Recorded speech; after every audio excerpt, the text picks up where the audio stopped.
Hello dear student, welcome back. यहाँ पर हम डिस्कस करेंगे ईसीजी, इलेक्ट्रोकार्डियोग्राफ। इलेक्ट्रोकार्डियोग्राफ काफ़ी ज़्यादा इंपॉर्टेंट पॉइंट होता है। यहाँ से नीट्स में क्वेश्चन काफ़ी ज़्यादा चांस होते हैं आने के लिए। पिछले वाली वीडियो में हमने कार्डियक साइकिल डिस्कस कर दिए थे। यहाँ पर हमारा पार्ट नंबर 7 होगा। यहाँ पर हम डिस्कस करेंगे इलेक्ट्रोकार्डियोग्राफ। इलेक्ट्रोकार्डियोग्राफ में स्पेशली इलेक्ट्रोकार्डियोग्राफ में यहाँ पर आपको विशेष ध्यान देना है कि इलेक्ट्रोकार्डियोग्राफ और ग्राम में दोनों में क्या अंतर है। सबसे पहले हम बताते हैं, जो मशीन लिखा है, जो मशीन का नाम होता है उसका नाम हो जाएगा इलेक्ट्रोकार्डियोग्राफ। आपको विशेष ध्यान, यहाँ पर जो ग्राफ लिखा है हमें लगता है कि पेपर का नाम है, लेकिन हमें जस्ट यहाँ पर अपोजिट थिंग रखना है। यहाँ पर जो मशीन का नाम हो जाएगा इलेक्ट्रोकार्डियोग्राफ हो जाएगा। और जिस पेपर पे हम रीडिंग नोट करते हैं, जिस पेपर हमें रीडिंग ऑब्टेन होगा, उस पेपर का नाम हो जाएगा इलेक्ट्रोकार्डियोग्राम। पेपर का नाम हो जाएगा इलेक्ट्रोकार्डियोग्राम और मशीन का नाम हो जाएगा इलेक्ट्रोकार्डियोग्राफ। ये बहुत ज़्यादा आपको डिफरेंस याद करना है। और ईसीजी का डिफिनीशन क्या है? ईसीजी का डिफिनीशन है कि एक कार्डियक साइकिल में जो हमारे हार्ट का जो इलेक्ट्रिकल एक्टिविटी कितना होता है, जो हम ग्राफ के रूप में हम रिप्रेजेंट करते हैं, उसे हम कहते हैं ईसीजी। एक कार्डियक साइकिल के दौरान हार्ट में जो इलेक्ट्रिकल एक्टिविटी ग्राफ के रूप में रिप्रेजेंट करते हैं, उसे हम कहते हैं ईसीजी, इलेक्ट्रोकार्डियोग्राफ होते हैं। और यहाँ पर एक वर्ड लिखा है कार्डियक अरेस्ट किसे कहते हैं। कार्डियक अरेस्ट में आपने कभी देखा होगा, जिसे आपके किसी रिलेटिव या किसी को व्यक्ति को देखा होगा, जब बहुत ज़्यादा इमरजेंसी केस में आ जाते हैं तो एक कार्डियक अरेस्ट बहुत इमरजेंसी केस में होता है कि इसमें पेशेंट, देखिए आप कहीं जाते हैं हॉस्पिटल में, एक टीवी लगा होता है बाहर, तो पेशेंट, हमारा जो कोई पेशेंट है वो जाएगा मशीन के द्वारा उस पेशेंट को सेट कर दिया जाएगा। फिर इसके बाद क्या होगा, डॉक्टर मॉनिटरिंग करेंगे मशीन से, उसके देखते हैं वोल्टेज का जांच करते हैं स्क्रीन के द्वारा। यदि उस साउंड में P P P P P P आवाज़ आ गया तो पेशेंट क्या होगा, कार्डियक अरेस्ट उसका हो जाएगा। वो भगवान ही जाने कहाँ गया होगा। अब हमारी जो सिलेबस में स्टैंडर्ड जो ईसीजी के बारे में ही दिया गया है। ईसीजी वैसे 2 प्रकार जांच होता है, लेकिन हमारे सिलेबस में एक ही सिलेबस दिया है, नीट के सिलेबस में स्टैंडर्ड ईसीजी। जो स्टैंडर्ड जो यदि हमें ईसीजी ऑब्टेन करना है तो हमें क्या करना पड़ेगा, 3 इलेक्ट्रिकल लीड लगाना पड़ेगा। 3 इलेक्ट्रिकल लीड की आवश्यकता होगी स्टैंडर्ड ईसीजी प्राप्त करने के लिए, जिसमें से हम मशीन के द्वारा पेशेंट को कनेक्ट कर देते हैं। और जब मशीन पेशेंट को कनेक्ट करते हैं, इसमें 3 हम लीड लगाते हैं। एक लीड हम लगाते हैं दाहिने हाथ के कलाई में और दूसरा जो लीड लगाते हैं बाएं हाथ की कलाई में। ईच रिस्ट, प्रत्येक कलाई में लगाएंगे और इसके बाद एक लेफ्ट एंकल बाएं पैर की एड़ी में लगा देंगे। इससे क्या होगा, हमारे ईसीजी के द्वारा हम अपने हार्ट के एक्टिविटी को लगातार मॉनिटरिंग कर सकते हैं।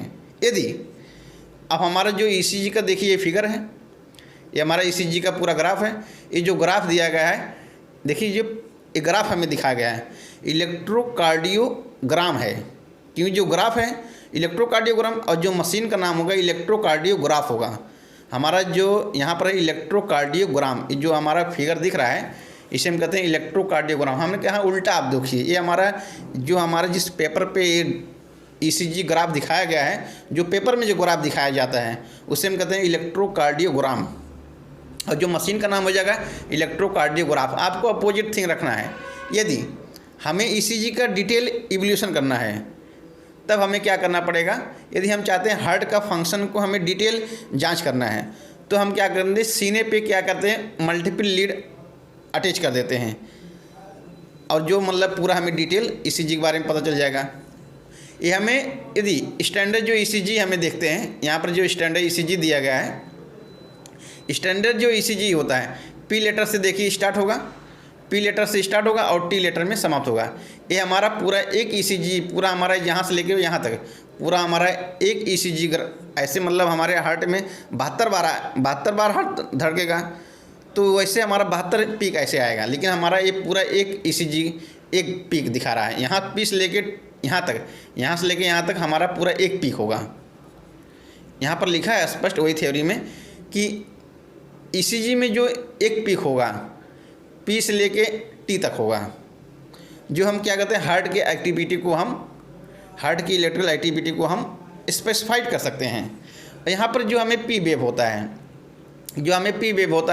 पी वेव हमें बताता है एक्साइटेशन ऑफ इलेक्ट्रिकल एक्साइटेशन या डिपोलराइजेशन ऑफ एट्रिया। हम कह सकते हैं कि जब पी वेव होगा तो मतलब दोनों एट्रिया एक साथ कांटेक्ट कर जाएंगे, दोनों एट्रिया एक साथ ऐसे कांटेक्ट कर जाएंगे। अभी हम आपको फिगर दिखा रहे हैं, जैसे हमारा एट्रिया है, ये हमारा हार्ट है, ये हमारा ऐसे हार्ट है। यहाँ पर जो एट्रिया होगा ऐसे पी वेव जब होगा तो यहाँ पर जो ये हमारा एट्रिया है, ये राइट एट्रिया हो जाएगा और ये लेफ्ट एट्रिया। हमारा ऐसे एट्रिया में क्या होगा, कॉन्ट्रैक्शन होगा। ये हमें पी वेव बारे में बताता है। यदि दोनों एट्रिया एक साथ कांटेक्ट कर रहे हैं तो ये हमें पी वेव बारे में बता रहा है। और जो क्यूआरएस कॉम्प्लेक्स होगा, क्यूआरएस कॉम्प्लेक्स में इसी वक्त हम बता दे रहा हूँ, क्यूआरएस कॉम्प्लेक्स में जो हमारा वेंट्रिकल होगा, वेंट्रिकल जब कांटेक्ट करेगा तो हमें क्यूआरएस कॉम्प्लेक्स के बारे में पता चलेगा। देखिए कैसे, ये आप देखो, कांटेक्ट को हम सिस्टोल भी कहते हैं। वेंट्रिकल सिस्टोल हो या वेंट्रिकल कांटेक्ट कर रहा है तो हम कहेंगे क्यूआरएस कॉम्प्लेक्स। ये हमें जो वेंट्रिकल जब कांटेक्ट करेगा ये हमें क्यूआरएस कॉम्प्लेक्स के बारे में बताएगा। देखिए कैसे, यहाँ पर लिखा है कि जो क्यूआरएस कॉम्प्लेक्स होगा, सबसे पहले हम बताते हैं क्यूआरएस कॉम्प्लेक्स कहाँ पर है। यहाँ पर जो ग्राफ होगा ये हमारा पी वेव हो गया और ये इसको हम 3 भागों में बांट देते हैं ग्राफ को। एक हमारा पी पार्ट हो गया, एक क्यूआरएस कॉम्प्लेक्स हो जाएगा और एक टी वेव हो जाएगा। पी वेव, क्यूआरएस कॉम्प्लेक्स एक वेव हो जाएगा और टी वेव, कुल मिलाकर टोटल 3 वेव हमें इस ग्राफ में दिखेगा। अब क्यूआरएस कॉम्प्लेक्स हमें बताता है कि डिपोलराइजेशन ऑफ द वेंट्रिकल, या हम कह सकते हैं कि वेंट्रिकुलर में कॉन्ट्रैक्शन हो रहा है। जब वेंट्रिकुलर कॉन्ट्रैक्शन होगा हम कहेंगे कि जो हमारा वेंट्रिकल क्या हुआ, सिस्टोल कर गया, बिगनिंग ऑफ सिस्टोल दिखाता है। क्योंकि ये हमें जो क्यूआरएस कॉम्प्लेक्स जो हमें दिखेगा एक क्यू के बाद ही हम मार्क करेंगे, तभी क्यूआरएस कॉम्प्लेक्स बनेगा। यहाँ पर लिखा है contraction start shortly after the Q के बाद ही कॉन्ट्रैक्शन स्टार्ट होगा, तब बिगनिंग ऑफ सिस्टोल या वेंट्रिकल सिस्टोल कहो या बिगनिंग ऑफ सिस्टोल, या हमारा वेंट्रिकल जो क्या करता है, सिस्टोल कर गया, कॉन्ट्रैक्ट कर गया, या वेंट्रिकल सिस्टोल कहो चाहे बिगनिंग ऑफ सिस्टोल कहो क्यूआरएस कॉम्प्लेक्स में। अब टी वेव हमें बताता है कि टी वेव में हमें बताता है कि जो हमारा हार्ट कांटेक्ट किया था वो अपनी पुनः अवस्था में आने लगता है, उसे रिपोलराइजेशन कहते हैं। जो वेंट्रिकल होगा, जैसे हमारा स्ट्रक्चर मैं आपको दिखा रहा हूँ, जैसे हमारा ये हार्ट है, ये हमारा हार्ट है। एक बार फिर से सुनिए ध्यान से, एक बार ग्राफ आप देख लिए ना तो कभी जीवन में भूलेगा नहीं। ये हमारा क्या होता है, एट्रिया होगा, दोनों चैम्बर, ये हमारा एट्रिया हो गया और ये हमारा चैम्बर वेंट्रिकल हो गया। जब पी वेव होगा, पी वेव में क्या होगा, हमारा दोनों एट्रिया कांटेक्ट करेंगे, ये हमें पी वेव बारे में बता दिया। और क्यू वेव में क्या होगा, क्यू वेव में जो होगा, एक क्यू वेव बारे में बता रहा है, क्यू वेव में वेंट्रिकल कांटेक्ट कर रहा है, क्यू वेव में वेंट्रिकल कांटेक्ट करेगा। और फिर इसके बाद जब टी वेव आएगा, टी वेव आते ही जो वेंट्रिकल था ऐसे अपने पुनः नॉर्मल अवस्था में आने लगता है। जो वेंट्रिकल है ऐसे जो कांटेक्ट किया था वेंट्रिकल, और वेंट्रिकल ऐसे अपने नॉर्मल अवस्था में आने लगता है। ये हमें टी वेव बारे में बताता। आप यही फिगर एक बार दिमाग में रखेंगे तो कभी आपका ईसीजी कभी ग्राफ गलती ही नहीं होगा। यहाँ पर लिखा है कि टी वेव मार्क करता है end of systole, end of T wave mark the end of systole. वही देखिए, मैं फिर से एक बार निकाल करवा दे रहा हूँ टी वेव के बारे में कि टी वेव रिपोलराइजेशन को बताता है। रिपोलराइजेशन मतलब क्या होता है, जो वेंट्रिकल एक्साइटेड स्टेट था वो अपने नॉर्मल स्टेट में आने लगता है, वो टी वेव बारे में बताता है। और टी वेव में क्या होगा, एंड ऑफ सिस्टोल मार्क करता है end of T wave, end of T wave mark कर रहा है एंड ऑफ सिस्टोल को। अब कहते हैं कि क्योंकि जो क्यूआरएस कॉम्प्लेक्स है यहाँ पर ऐसे जब हमारा 1 मिनट में हार्ट 72 बार बीट करेगा तो यहाँ पर एक क्यूआरएस कॉम्प्लेक्स, क्योंकि ऐसे 72 बार पीक बनेगा, यहाँ पर क्यूआरएस कॉम्प्लेक्स एक जब बार हार्ट बीट होगा तो वहाँ पर एक क्यूआरएस कॉम्प्लेक्स बनेगा।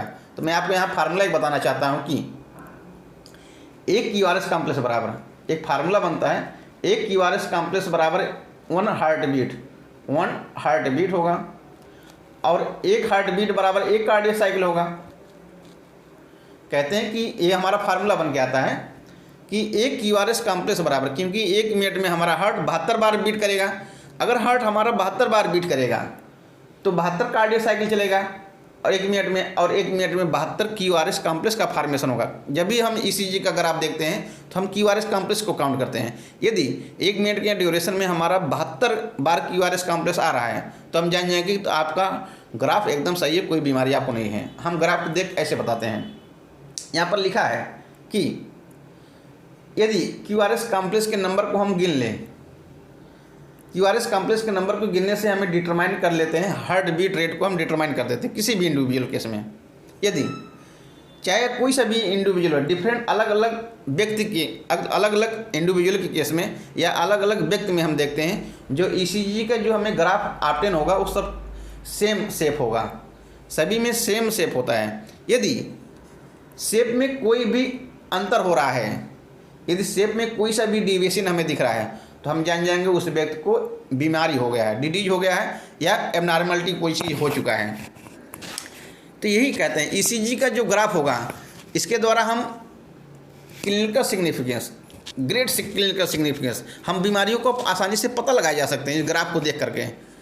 अब हम आपको नेक्स्ट वीडियो में डबल सर्कुलेशन पढ़ाएंगे, काफ़ी ज़्यादा इंपॉर्टेंट टॉपिक होगा डबल सर्कुलेशन।